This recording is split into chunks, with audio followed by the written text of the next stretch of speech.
نحمدہ ونصلی علی رسولہ الکریم اما بعد۔ گزشتہ کل صفا مروہ کی بحث چھڑ جانے سے ہم نے حج کے باب میں کچھ گفتگو شروع کی تھی۔ حج بہت اہم عبادت ہے، اس کو اسلامی زندگی کا اہم جز قرار دیا گیا ہے۔ وَلِلَّهِ عَلَى النَّاسِ حِجُّ الْبَيْتِ مَنِ اسْتَطَاعَ إِلَيْهِ سَبِيلًا وَمَنْ كَفَرَ فَإِنَّ اللَّهَ غَنِيٌّ عَنِ الْعَالَمِينَ وَأَتِمُّوا الْحَجَّ وَالْعُمْرَةَ لِلَّهِ وَأَذِّنْ فِي النَّاسِ بِالْحَجِّ يَأْتُوكَ رِجَالًا وَعَلَى كُلِّ ضَامِرٍ يَأْتِينَ مِنْ كُلِّ فَجٍّ عَمِيقٍ۔ سورہ حج کے نام سے مستقل ایک سورت نازل ہوئی جو 17ویں پارے میں ہے۔ فرضیت حج کے ساتھ ساتھ ترک حج کرنے پر خطرناک تعبیر اختیار فرمائی کہ وَمَنْ كَفَرَ فَإِنَّ اللَّهَ غَنِيٌّ عَنِ الْعَالَمِينَ۔ اسلامی زندگی کے لیے حج کو ضروری فرمایا گیا اور فرمایا وَمَن لَمْ يَحُجْ، یہ نہیں فرمایا بلکہ وَمَنْ كَفَرَ۔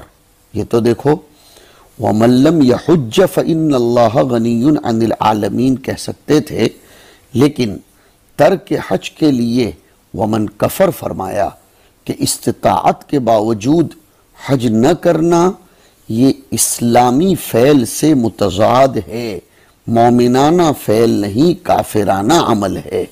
پتہ چلا حج اور ایمان میں کتنا گہرا ربط ہے۔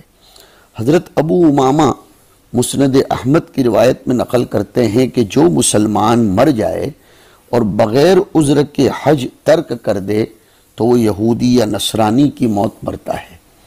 یہ دو گروہ چونکہ حج کے خلاف ہیں، مشرکین عرب تو اسلام سے پہلے بھی حج کرتے تھے، اس لیے فرمایا کہ یہودی اور نصرانی کی موت مرتا ہے۔ فاروق اعظم رضی اللہ تعالیٰ عنہ کا ایک فرمان علامہ علوسی بغدادی نے اپنی سند کے ساتھ نقل کیا ہے کہ میرا یہ ارادہ ہے کہ مسلمانوں کے شہروں میں اپنے عامل اور کارندوں کو بھیجوں تاکہ جو مسلمان باوجود مستطیع ہونے کے حج نہ کرتا ہو ان پر جزیہ لگائے، کیونکہ وہ مسلمان نہیں۔ حج کا مقام بہت عجیب و غریب ہے۔ حج کا تعلق بیت اللہ اور خانہ کعبہ سے ہے، تو حقیقت کعبہ کے متعلق ہمیں جاننا چاہیے تاکہ بیت اللہ اور خانہ کعبہ کے متعلق صحیح تصور اسلامی طور پر ہمارے ذہن میں بیٹھے۔ دیکھو، محبت الہی یہ فطرت انسانیہ میں داخل ہے، چاہے جو بھی انسان ہو۔ اب اس محبت کی تکمیل و تشنگی کو بجھانے کے لیے ایک مرکز کا ہونا ضروری ہے تاکہ وہ مرکز محبت کے تصور کا ایک ٹھکانہ ہو جائے۔ اس مرکزیت کے انتخاب کے لیے اسلام اس کو ضروری سمجھتا تھا کہ وہ مرکز تجلی الہی کا مظہر ہو، لیکن بت یا بت کے مشابہ اور مماثل نہ ہو، تاکہ خدا پرستی یہ بت پرستی کی شکل اختیار نہ کر لے اور اسلامی توحید بت پرستی سے آلودہ نہ ہو جائے اور اللہ کی شان تنزیہ بھی باقی رہے۔ اصنام کے باب میں یہ حقیقت واضح ہے کہ تاریخ بشریت کے آغاز سے اللہ کے سوا جن چیزوں کو اب تک معبود بنایا گیا وہ ایسی چیزیں تھیں جن میں ذکر کر رہا ہوں وہ خصوصیات موجود تھیں۔ نمبر 1 نظر آنے والی چیز، نمبر 2 رنگ دار، نمبر 3 کثافت والی۔ زمینی بت اور آسمانی سیارے سب اسی دائرے کی چیزیں ہیں، وہ نظر بھی آتے ہیں، رنگدار بھی ہیں اور غیر مرئی بھی ہیں، کثافت والی ہیں، لطافت والی نہیں ہیں۔ اسلام نے مرکز محبت کے لیے ایسی چیز کا انتخاب کیا جو بتوں سے ان 3 خصوصیات میں بالکل جدا اور مباین ہے، اور وہی چیز حقیقت کعبہ ہے۔ خانہ کعبہ کی 4 دیواری کے درمیان جو فضا ہے اور جو اوپر کو غیر محدود مقام تک چلی گئی ہے، وہ ہے کعبہ کی حقیقت۔ چھت اور 4 دیواری اس فضا کے تعین کے لیے کھینچی گئی ہے، ورنہ مقصود اور مرکز وہ نہیں ہے، وہ فضا ہے جو اس جگہ پر قائم ہے اور اوپر تک غیر محدود مقام تک وہ چلی گئی ہے، تاکہ تجلی گاہ الہی کی یہ فضا دوسری فضا سے مخلوط نہ ہونے پائے، اس لیے وہاں 4 دیواری اور چھت بنائی گئی ہے۔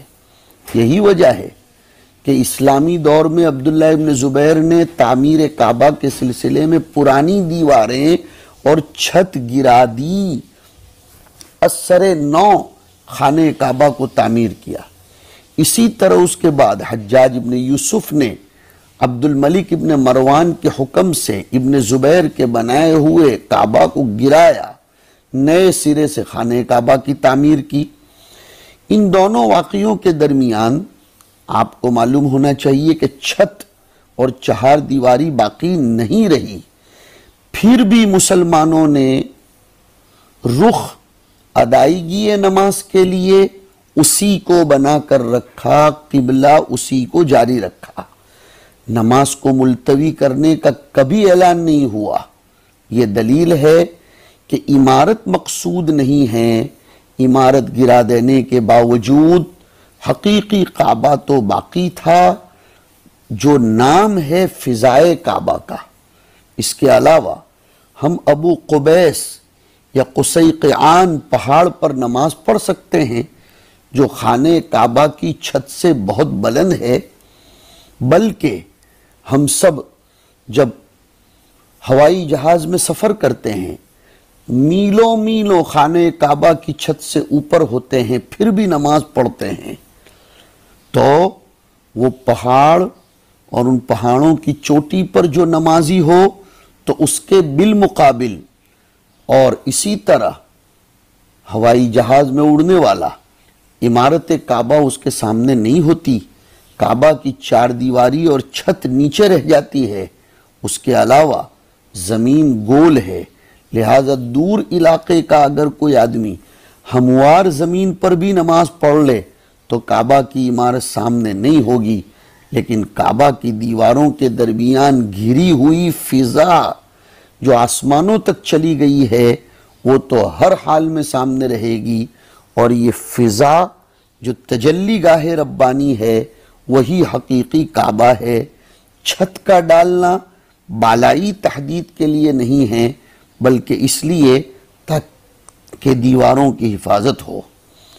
ہوائی جہاز کی نماز کو بھی قیاس کرو، اس میں سمت قبلہ کو اگرچہ عمارت موجود نہیں، لیکن فضا تو ضرور موجود ہے، اور وہی فضا حقیقی کعبہ کا اسلامی تصور ہے۔ جب یہ معلوم ہو گیا کہ حقیقی کعبہ بیت اللہ کی معین فضا ہے، اور فضا یا ہوا ایک ایسی چیز ہے جو بت پرستانہ خصوصیات سے پاک ہے، فضا نہ دکھتی ہے، نہ اس میں کثافت ہے، اور نہ اس میں لون ہے۔ یہی وجہ ہے کہ اگر آج تک کسی قوم نے فضا یا ہوا کے باب میں دیکھو، کوئی نظر نہیں آئے گا کہ کسی قوم نے فضا یا ہوا کی عبادت کی ہو۔ اس انتخاب میں ایک طرف فطرت انسانیہ کا لحاظ ہے کہ اس کے تصور محبت کے لیے ایک معین ٹھکانہ ہو، اور دوسری طرف ذات حق اور محبوب حقیقی سے بھی ایک درجے میں مناسبت ہے کہ وہ رنگدار نہیں ہیں، کثیف نہیں ہیں، لون والا نہیں ہیں۔ لا تدرکہ الابصار وہو یدرک الابصار وہو اللطیف الخبیر۔ مناسک حج اور افعال حج کو اسی حقیقی کعبہ سے تعلق ہے۔ ہم اسلام کے اس عظیم رکن حج کا فلسفہ اور اس کے اسرار و حکم کو بھی مختصر طور پر بیان کر دیتے ہیں تاکہ ذہن میں حج کی معقولیت کا تصور بھی آ جائے۔ پہلی حکمت یہ ہے کہ انسان کائنات عالم کی ایک مشرف ہستی ہے، اس کی فطرت میں مخصوص محبت داخل ہے جس کا نام محبت کا لطیفہ ہے۔ محبت اگر مادیات سے ہو تو وہ محبت کثیفہ ہے، اور فطری محبت تو محبت لطیفہ ہے۔ محبت کثیفہ یہ تب ہوتی ہے جب وہ مادیات سے ہو۔ حیوان اور انسان مشترک ہو جائیں گے پھر، کیونکہ انسان بھی حیوانات کی طرح ایک جسم مادی رکھتا ہے، تو حیوانات کے ساتھ اس وصف میں اس کا اشتراک لازمی ہے۔ حیوان کو کھانے کی چیزوں سے محبت ہے، پینے سے محبت ہے، اولاد سے محبت ہے۔ ان ساری محبتوں میں انسان ان کا شریک ہے، لیکن اس کا نام محبت کثیفہ ہے۔ محبت کی دوسری قسم محبت لطیفہ ہے، جو صرف اور صرف انسانی خصوصیت ہے۔ روح انسانی کی فطرت کا تقاضا ہے کہ وہ لطیف اور غیر محسوس اشیاء سے محبت کرتی ہے۔ انسان کو خود اپنی روح سے محبت ہے، علم سے محبت ہے، اپنی قوت بینائی سے محبت ہے، اور یہ سب چیزیں تو لطیف ہی لطیف ہیں۔ محبت لطیفہ کی اعلیٰ قسم اللہ کی محبت ہے۔ محبوب سب سے اعلیٰ ہے نا، اور یہ محبت بھی فطرت انسانی میں داخل ہے۔ انسان نے تاریخ کے ہر دور میں اللہ سے محبت کا اظہار کیا۔ اسی محبت کے فطری جذبے کی تکمیل کے لیے اس نے عبادت گاہیں، کسی نے مسجد تو کسی نے مندر، کسی نے گرجا وغیرہ بنایا۔ صرف اہل اسلام نے محبت الہی کے صحیح مقام کو پا لیا، اور باقی اقوام نے اصل مقام سے بھٹک کر محبت الہی کا غلط تصور اختیار کیا۔ لیکن محبت الہی صحیح ہو یا غلط، دونوں صورتوں میں محبت الہی کے فطری ہونے کا ثبوت یہ بہم پہنچاتی ہے۔ محبت کھری ہو کھوٹی، پھر بھی اصلی محبت کے وجود سے تو انکار نہیں کیا جا سکتا، بلکہ محبت الہی کی غلط قسم خود محبت کی صحیح قسم کے موجود ہونے کی دلیل ہے۔ اگر کسی جگہ کھوٹا روپیہ استعمال ہو تو یہ دلیل ہے کہ اصلی نوٹ بھی اپنی جگہ موجود ہے، اور یہ جعلی سکہ اس کے خلاف ہے۔ باطل کی موجودگی حق کے وجود کا ثبوت ہے، ورنہ پھر حق و باطل کی تقسیم کیسے ہوگی؟ جب یہ سن لیا آپ نے کہ جس طرح محبت کثیفہ جسمانی اعتبار سے فطری ہے، اور ہر کوئی کھانے پینے اور جنسی میلان سے محبت رکھتا ہے، تو اسی طرح روحانی حیثیت سے انسان کے لیے محبت الہی بھی فطری ہے۔ اور جس طرح قدرت نے محبت کثیفہ مادیات کے لیے سر و سامان کا انتظام کیا، زمین پر معقولات و مشروبات اور حوائج کا دسترخوان قدرت نے انسان کے لیے بچھایا، اسی طرح محبت لطیفہ کے فطری تقاضے کی تکمیل کے لیے بھی قدرت نے انتظام کیا ہے، کیونکہ یہ روحانی تقاضا جسمانی تقاضے سے زیادہ اہم، اقدم اور قیمتی ہے۔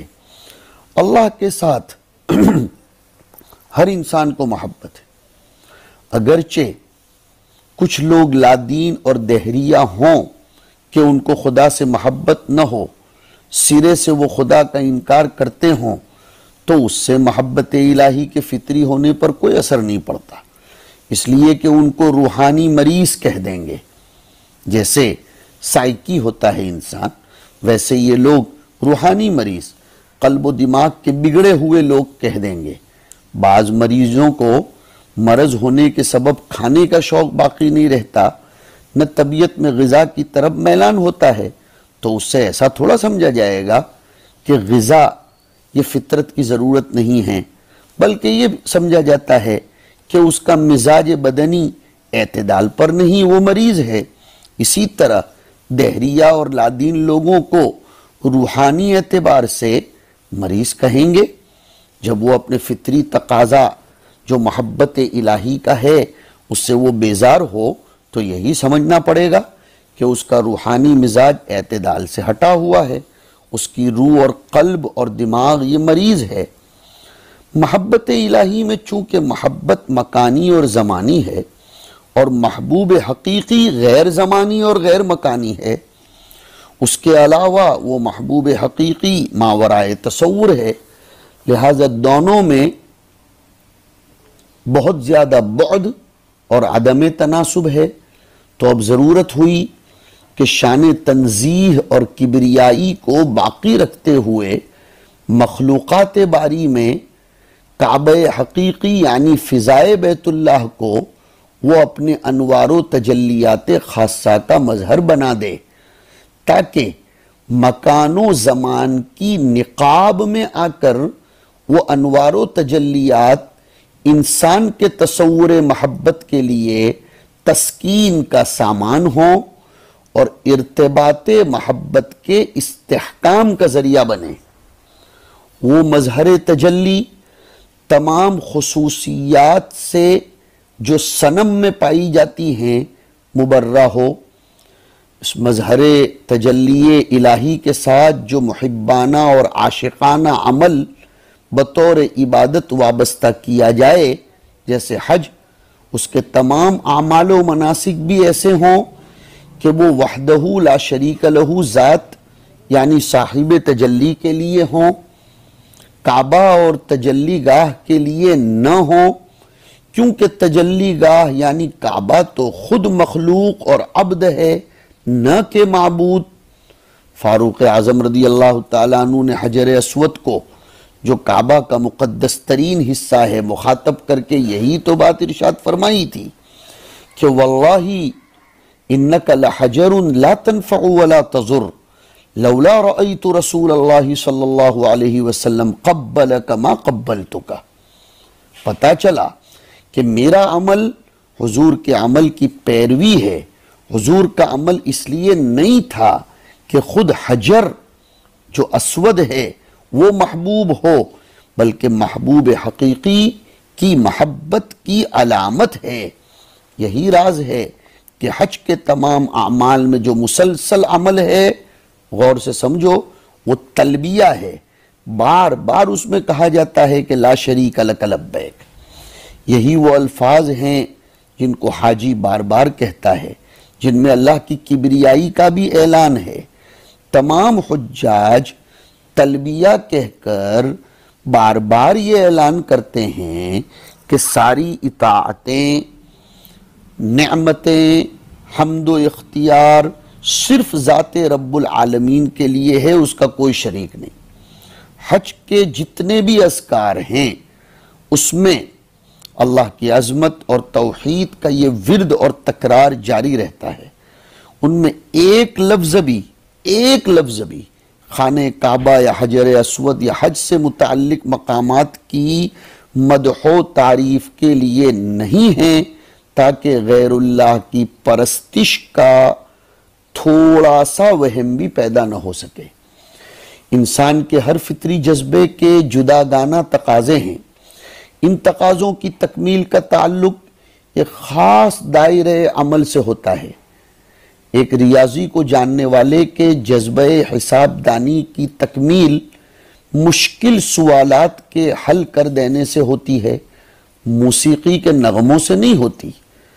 لیکن جذبہ موسیقیت کی تکمیل سوالات حساب کے حل سے نہیں ہوگی، نغمہ سنجی اور ساز نوازی سے ہوگی۔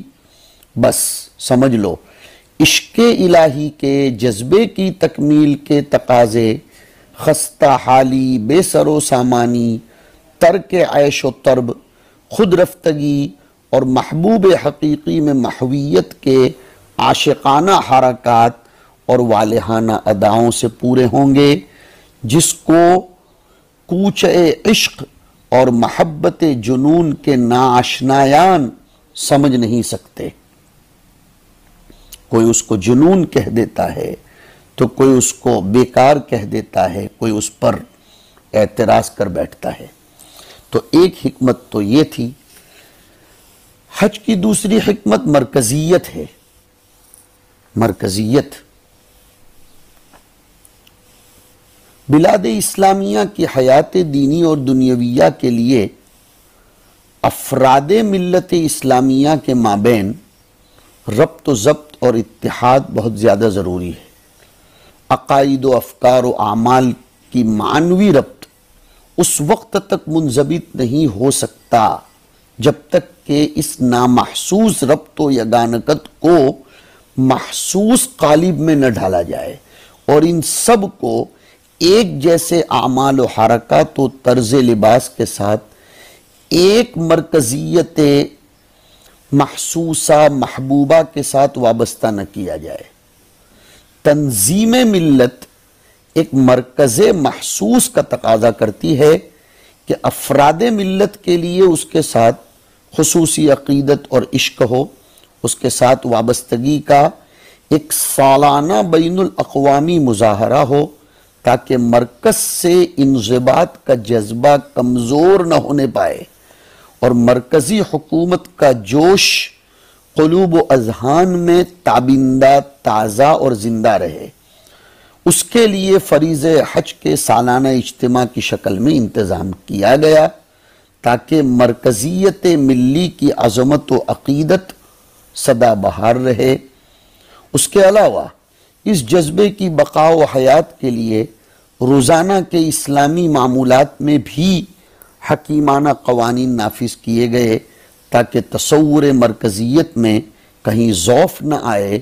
اس لیے فرمایا کہ فَوَلُّوا وُجُوهَكُمْ شَطْرَهُ اور بوقت قضاء حاجت فرمایا کہ لا تستقبلوا القبلة ولا تستدبروها۔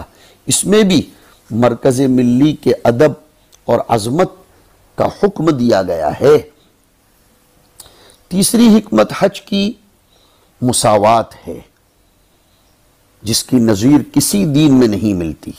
وحدت ملی کی سب سے بڑی قوت مساوات میں ہوتی ہے جس سے افراد ملت باہمی محبت کی کشش سے ایک دوسرے سے مربوط ہو جاتے ہیں، اور اسی کو نماز با جماعت، روزے رمضان، نماز عیدین، جمعہ، زکوٰۃ وغیرہ میں اسی مساوات کو اور اس کے پہلوؤں کو مختلف شکلوں میں پیش نظر رکھا، لیکن فریضہ حج میں مساوات اسلامی کو ایک مکمل شکل دے دی گئی تاکہ اس عمل سے فرد ملت کے ایک ایک میں، اس کے قلب و دماغ میں اسلامی برادری کی مساوات کا تصور پوری طرح جم جائے۔ چوتھی حکمت سفر آخرت کا نقشہ ہے۔ جتنا انسان کے قلب و دماغ پر آخرت کا تصور غالب ہوگا اتنا ہی وہ نیکوکار اور پاکیزہ اطوار اور خدا ترس ہوتا چلا جاتا ہے۔ سفر حج میں وہ اپنے گھر سے جب نکلتا ہے حاجی، اولاد، وطن، احباب کو چھوڑتا ہے تو یہ اس موت کا نمونہ بن جاتا ہے۔ پانچویں حکمت ماحول کی تبدیلی ہے۔ انسان اپنے ماحول کی پیداوار ہے، وہ جس طرح کے ماحول میں پرورش پاتا ہے اسی طرح بن جاتا ہے۔ علم النفسیات کا یہ مسلم مسئلہ ہے کہ انسان میں نقالی، محاکات کا جذبہ ہے۔ وہ اپنی زندگی کے طور طریق اور فعل و عمل کا ہر گوشہ اپنے ماحول کے مطابق بناتا ہے۔ جو کچھ وہ اپنے گرد و پیش دیکھتا ہے اسی کے موافق اپنی زندگی کا نقشہ بناتا ہے۔ تو اصلاحی زندگی کے لیے ایک ایسا وقت چاہیے تھا کہ انسان کو فاسد بگڑے ہوئے ماحول سے اٹھا کر نیک و صالح ماحول میں ڈھالے تاکہ صالح ماحول کے نقوش اس کے نفوس پر اور اس کے لوح حیات پر کندہ ہو کر اس کی زندگی میں تبدیل کرے۔ حج میں وہی ماحول ملتا ہے جو انسانی زندگی کا نقشہ بدل دیتا ہے، اور ماحول بدلے گا تو ہی اس کا نام حج مبرور ہوگا کہ حاجی کی بعد از حج کی زندگی قبل از حج کی زندگی سے بہتر ہو جائے۔ چھٹی حکمت جذبہ سیاحت کی اصلاح۔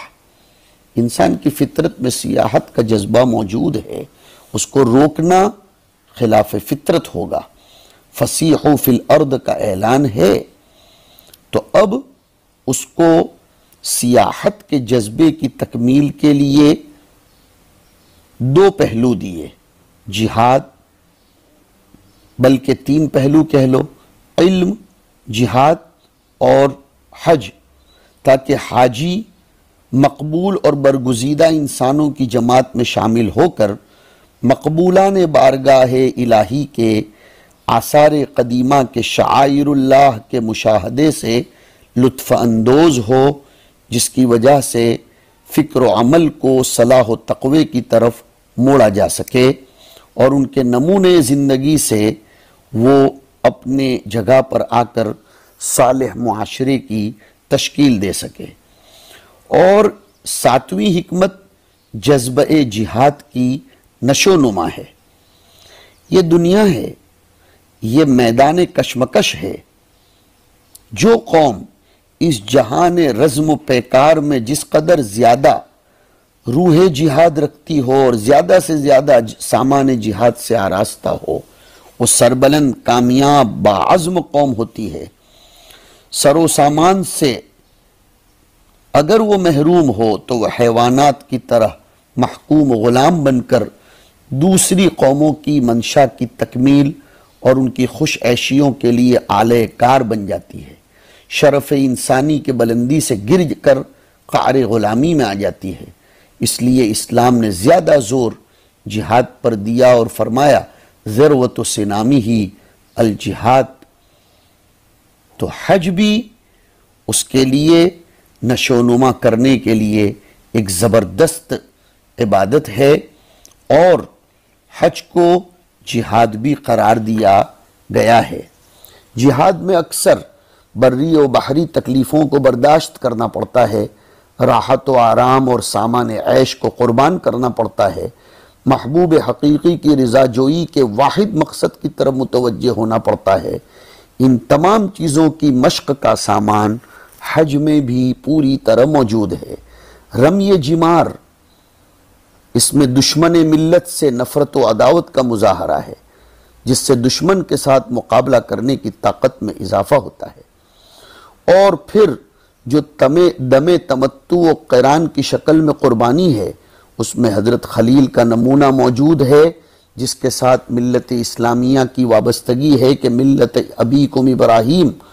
اس سے حاجی کے دل و دماغ میں یہ تصور جم جاتا ہے کہ جب اللہ کا ایک بہت بڑا پیغمبر اللہ کے حکم کی تعمیل میں جو اس کو خواب میں دیا گیا تھا، بیداری میں نہیں، وہ اپنے عظیم فرزند کی قربانی کے لیے تیار ہوا، جو تکمیل امتحان کے بعد حیوانی قربانی میں تبدیل ہوا، لیکن قربانی خلیل کا یہ عمل خدا کو ایسا پسند آیا کہ قیامت تک اس کو ملت اسلامیہ کے لیے باقی رکھا کہ وہ اس سے درس قربانی حاصل کرے۔ اور اگر جہاد میں خالق کائنات انسانی قربانی کا حکم دے تو بے دریغ جان قربان کر دینے کے لیے آمادہ ہو جانا چاہیے۔ در حقیقت اسی موت میں حیات جاویدانی کا سامان مضمر ہے۔ تو مجھے امید ہے کہ اس تقریر سے گزشتہ کل کے ساتھ ملا کر مستشرقین کی ہرزہ گوئی کی حقیقت واضح ہو گئی ہوگی، جو وہ حج کے خلاف بکواس کرتے ہیں، اور حج کی حقیقت بے نقاب ہو گئی ہوگی انشاءاللہ تعالی۔ اصل میں ہمیں کسی قدر فلسفہ بھی سمجھنا چاہیے، اور مولانا شمس الحق افغانی رحمۃ اللہ علیہ نے اس سلسلے میں بڑا زبردست کلام فرمایا ہے، جن سے ہم نے استفادہ کر کے آپ کے سامنے پیش کیا۔ حق تعالی شانہ ہمیں اپنی عبادتوں کے حقائق بھی نصیب فرمائے، تاکہ ہم استحضار کے ساتھ ان عبادات کی ادائیگی کی تکمیل کر سکیں، اور اللہ رب العزت یہ کورونا کی مصیبتوں کو دور کر کے ہمیں زیارت بیت اللہ، حاضری حرمین صفات قبولیت کے ساتھ نصیب فرمائے، اور جن حکمتوں کے پیش نظر فریضہ حج کو مشروع کیا ہے، اللہ ان حکمتوں کی تکمیل ہم سب میں بھی فرمائے۔ وصلی اللہ علی النبی الکریم وعلی آلہ وصحبہ اجمعین۔